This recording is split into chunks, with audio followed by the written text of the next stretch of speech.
მოგესალმებით, დღეს 26 იანვარია, გადატვირთული სადღესასწაულო დღეების შემდეგ რიონურა კვლავ ეთერშია.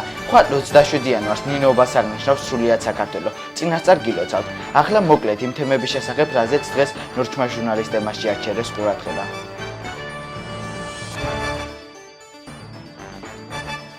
წმინდა ნინო და საქართველო 27 იანვარი.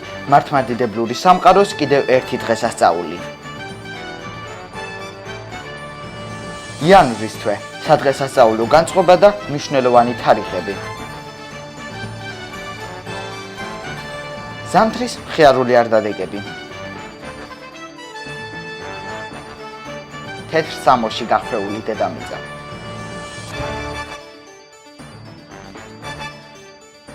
სწორედ ამ სიუჟეტებს იხილავთ დღევანდელ პროგრამაში.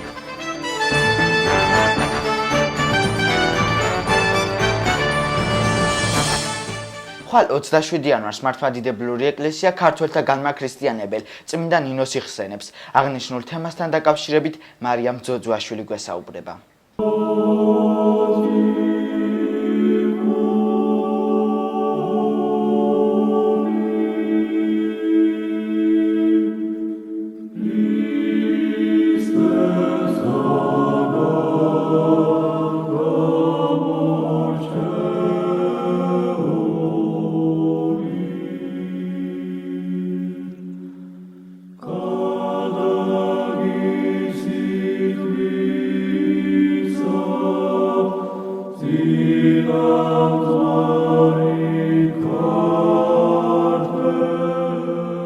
ნინოობა ქართველი ერისათვის უდიდესი დღესასწაულია, რადგან ის ქართველთა განმანათლებელია.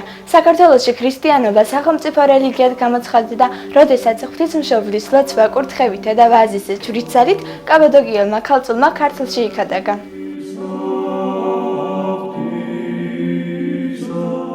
როცა ნინოს 12 წელი შეუსრულდა, მშობლებმა ყველაფერი გაყიდეს და იერუსალიმში გადასახლდნენ.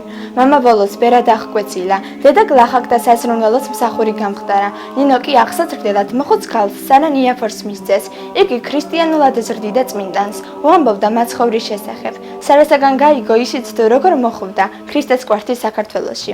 ამ დღიდან წმინდანი გულმხურვალედ ევედრებოდა ყოვლად წმინდა ღვთისმშობელს, რომ საქართველოს ნახვისა და იმ კვართის თაყვანისცემის ღირსი გაიხადა, რომელიც მაცხოვარს თავად ღვთისმშობელმა მოუგსოვა.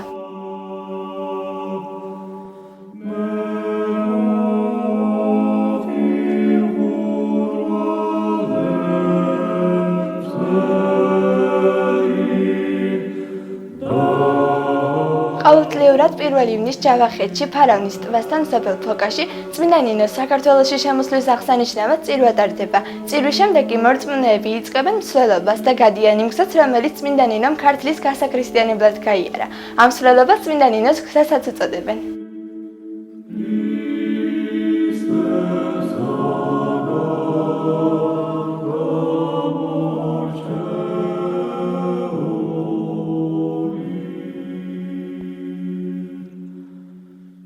წმინდა ქალწულმა კი ჯვარი გამოსახა ხეზე და 6 დღის განმავლობაში სალოცავად დარჩა ამ ადგილზე.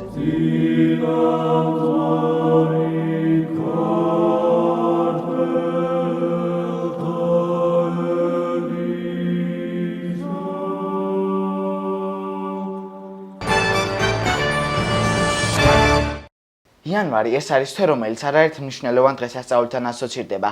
ახალი წლის შობისა და ძველი ახალი წლის შემდეგ მართლმადიდებლური ეკლესია ნათლიღების ბრწყინვალე დღესასწაულს აღნიშნავს. თემის ირგვლივ ნინო ხურციძე გვესაუბრება. იანვარი წლის პირველი თვეა, რომელიც დახუცილია უამრავი მნიშვნელოვანი დღესასწაულით. პირველ რიგში ბავშვებს უხარიათ, რადგან ისინი ღრმამ თვეში თავისუფლები არიან სკოლისაგან და ზამთრის არდადეგებს სახლში ოჯახთან ერთად აღნიშნავენ. ამ თვეში ქართველი მართლმადიდებლები 4 დღესასწაულს აღნიშნავენ: ბედობას, სველით ახაწელწადს, ნათლიღებას და ნინოობას. ამ დღესასწაულებიდან კი ერთ-ერთ მნიშვნელოვან როლს ნათლიღება ასრულებს, რომელიც საქართველოში 19 იანვარს აღინიშნება. ამ დღესასწაულს გააჩნია ესეთი დატვირთვა და მრავალფეროვნება, რომელიც ჩემი აზრით იდეალურს გდის. ნათლიღების დღესასწაულზე ყველა მართლმადიდებლურ ეკლესიაში სრულდება წყალკურთხევა. ნაკურთხი წყალი მორწმუნეებს ურიგდებათ. ამ წყალს განსაკუთრებული ძალა გააჩნია, რომელიც ჩვეულებრივი წყლისგან განსხვავებით არ იხრწნება. ის შეგიძლიათ მთელი წლის განმავლობაში შეინახოთ და გაჭირვებასა და ავადმყოფობის დროს მოიხმაროთ. არსებობს ასეთი ქართული ძველი წესი, რომ ნათლმა რამდენი ნათლია წყავს, იმდენი ცოცხალი მამალი უნდა უსახსოვროს თავის ნათლებს, მაგრამ ვისაც 10-ზე მეტი ნათლია ეყოლება მერწმუნეთ, იმის საქმე რთულად იქნება. დანარჩენი კი თქვენთვის მომინდია.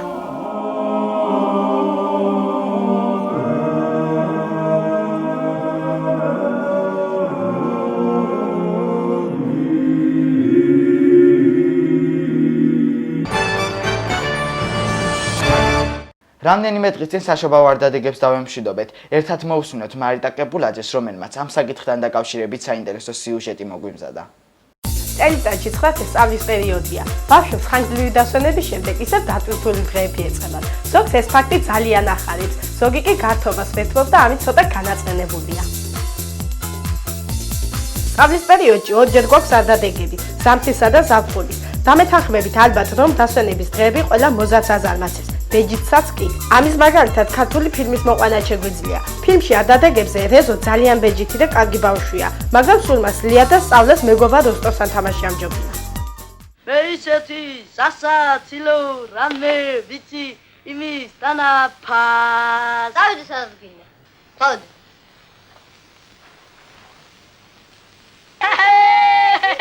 იმას უყურები ჯა. ტა რახე მაგუჯრარი. შივარ მაგრამ კარგი ვარ. მეორე ჯები ვარ გახსავო. ამხებ ჯამხებ. აი საფრამ გადავახტები. პატრიონ გალავანზე. დასვენება და გართობა არა მხოლოდ პატარებს, დიდებსაც ახალისებს. ყველა ადამიანისთვის აუცილებელია განკვირვა, რომ სწავლას და მუშაობას უფრო ენერგიულად და ხალისიანად შეუდგეს.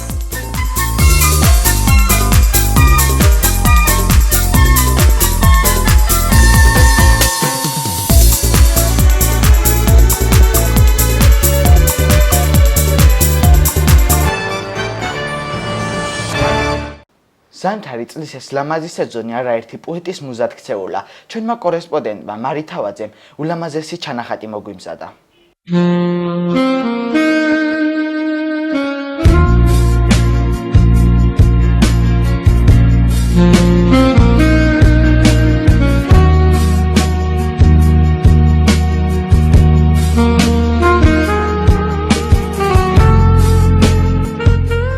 წელიწადის ყველა დრო თავისებურად ლამაზიაო. რა შეიძლება გაზაფხულის სურნელით გაჟღენთილ ჰაერსა და ჭყელკაბა ყვავილებით მოჭით უმინდორს.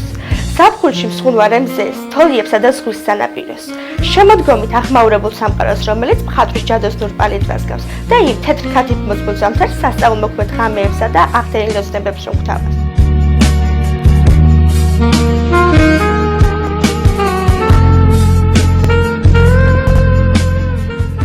ფანტელები თეთრი პეპლებივით დაფარფადებიან ცაში, შემდეგ ზამთრის ცივი მათ დედამიწისაკენ ერეგებათ. თანდათან ხშირდება ფიფქთა ცვენა. ხედავ როგორ გადაეფარა მიწას საოცარი, სუფთა და უხინჯო სითეთრე. უეცრად დათოვლილ ტოტზე ბეღურა შემნიშნე. შორიდანვე ვამჩნევ როგორ ცდის, მებუზულად და კანკალებს. ეტყობა ცივა, იქნებ შეაკიდეც. უნებურად ერთი ლამაზი ქართული სიმღერის ტექსტი გამახსენდა. თოვლის ფანტელი გაშიშვლებულ ტოტებს აცვივა, ჩემო ჩიორავ, შენ ხომ არ გცივა. ბეღურა მალევე შეფრთხილდა და თოვლის ფანტელებს შეუერთდა. ცოტა ხნით მათთან ერთად იცეკვა და სითეთრეში გაუჩინარდა. საოცარ ხასიათზე დავდექი, სულში და გულში ერთდროულად ჩასახდა ზამთრის მშვენიერება.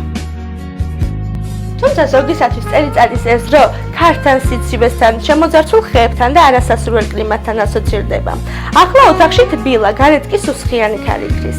ხეები საცოდავად მობუზულონ და თავდახრილნი დასქერიან ყინვისაგან დაკაწრულ მიწას. არა და მართლა რა სათნოა ზამთარი, რა მსუბუქი, ქათქადა და სპეტაკი, ულამაზესი და ხშირად მხიარი.